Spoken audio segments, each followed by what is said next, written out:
Hey everyone, and welcome to What If Disney World. I'm Stevie. And I'm Amy.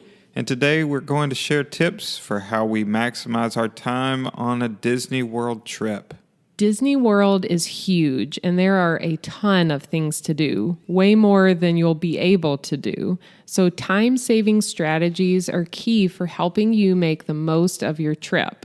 And we are going to share some of our favorite tips to help you maximize your time. Yeah, one of our favorite things to do is utilize mobile order from quick service restaurants. Not all quick service locations offer this, but it's a big time saver. You can use the app and order ahead and choose a pickup window, place your order, then tap in when you've arrived or you're close to the restaurant. The food will be ready for you to just go pick up so you don't have to stand in line and order and wait.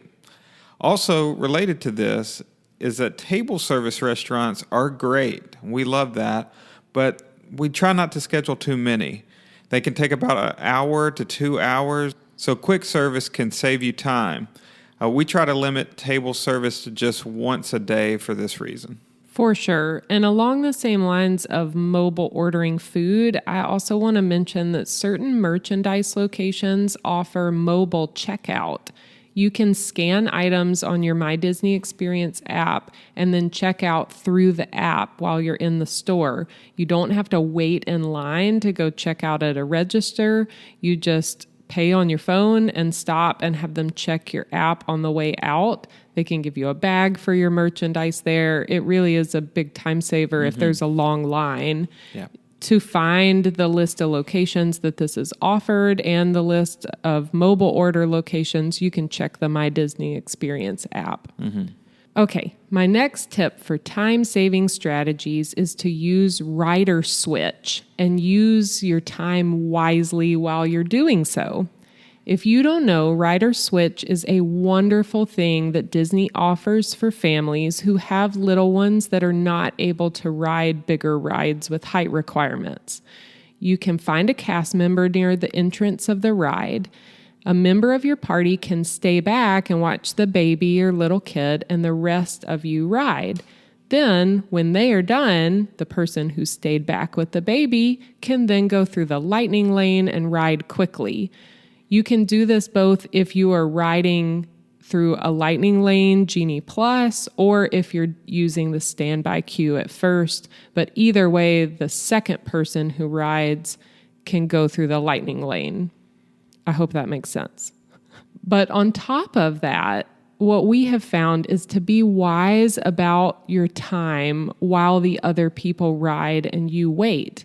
If they have a lightning lane, if they've booked a Genie Plus for that ride, you might not be waiting very long. But let's say the first portion of your party is going through the regular queue and you have a 30, 40, 60-minute wait.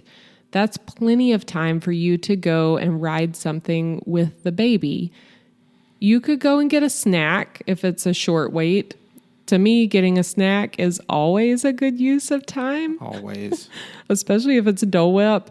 But if you have more time, you can choose a ride close by or an activity to do with the baby. On our first trip, I didn't really know any better, so I would just sit there with our baby and wait. And as we've gone more often, I've realized that I actually have time to go and do something special with the baby. It helps keep them happy and it makes memories with them. And you feel like you're not just sitting there, quote unquote, wasting time. Yeah, so why don't we give some example scenarios and the options of what we like to do at different parks for rider switch? Yeah, so here's what we like to do and some examples for you. At Hollywood Studios, when we do Rise of the Resistance, I will take the baby to do either Muppets 3D, if that's running at that time, or Alien Swirling Saucers if the wait is low. Those two are relatively close. Also, while at Hollywood Studios, while one group is riding Tower of Terror or Rock and Roller Coaster, you can take the little one to the Beauty and the Beast stage show or the Cars show, which is located right behind Rock and Roller Coaster. At Epcot, when riding Soarin', take the baby to do Living with the Land. And when doing Test Track, you can take the baby to the playground close by.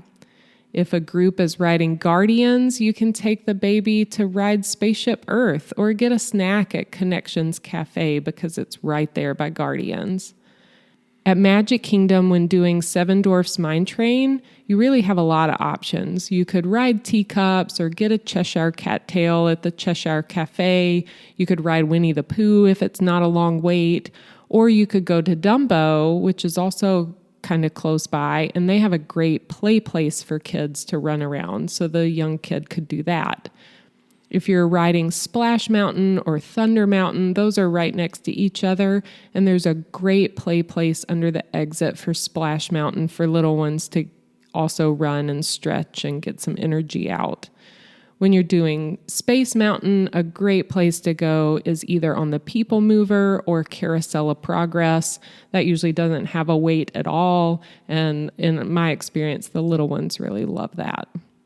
At Animal Kingdom, you can ride Navi River with the baby while the others go on Flight of Passage, or go to Pongu Pongu. My little one loves the French toast sticks there for breakfast. And when a group is going on Dinosaur, you can go to the Boneyard or Triceratops Spin. And while doing Everest, you can go on the Tiger Exploration Trail. And then when you swap out and you get to go ride after waiting with the baby, you will go through the Lightning Lane regardless of how your other party went through, which saves you a ton of time. But then they could go and say, get a snack for the whole family or mobile order some food if it's around lunchtime. All right. I mean, that's a lot of great tips. I will also add that staying on property and using early entry is a huge time saver.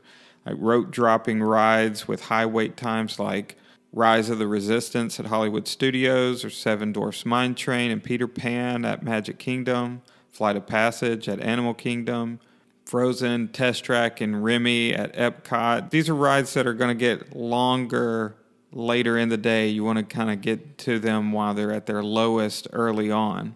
And to get to early entry quickly, you want to make sure you have the right transportation out of where you're staying. So you can call the front desk and find out when the monorail or Skyliner or buses start running. And we like to be there like the first in line so that we can get in the park early. Definitely. I feel like getting in there early is key to getting the low wait times for those bigger rides. And I don't have time to go through Genie Plus and a Genie Plus tutorial. If you would like to see that, leave a comment below. We can always do a video on that. But I was just going to mention that we also feel that Genie Plus is a big time saver for Magic Kingdom and Hollywood Studios in particular. It can save you a lot of time. For Epcot and Animal Kingdom, it can certainly also save you time. But for us, in those two parks, we're generally able to ride what we want to do using a good touring plan, park strategy, and utilizing the early entry. So we don't always find that Epcot and Animal Kingdom need Genie Plus. And there's also something called single rider lines on some of the rides like Rock and Roller Coaster and Millennium Falcon at Hollywood Studios. Test Track at Epcot and Everest at Animal Kingdom also have single rider lines. So if you're the only person that wants to ride that ride, do the single rider line and that will help you get through the line faster usually. And one last point I'm going to make, try as much as possible to not zigzag all over the parks. This doesn't waste a ton of time, but it can add up throughout the day if you're constantly zigzagging, but it does waste a whole lot of energy. Mm-hmm. So try to, as best as possible, to pick an area in the park and ride all those rides together. Now, you might end up having to double back a little bit, but trying to kind of cluster the rides in different lands is a bit of a time saver, but a huge energy saver. For sure. So we hope these strategies help you maximize your time and have more enjoyable Disney trips. Let us know in the comments if you have some time-saving strategies to share as well. And thanks for watching. Please like and subscribe to support the channel. And until next time, keep dreaming.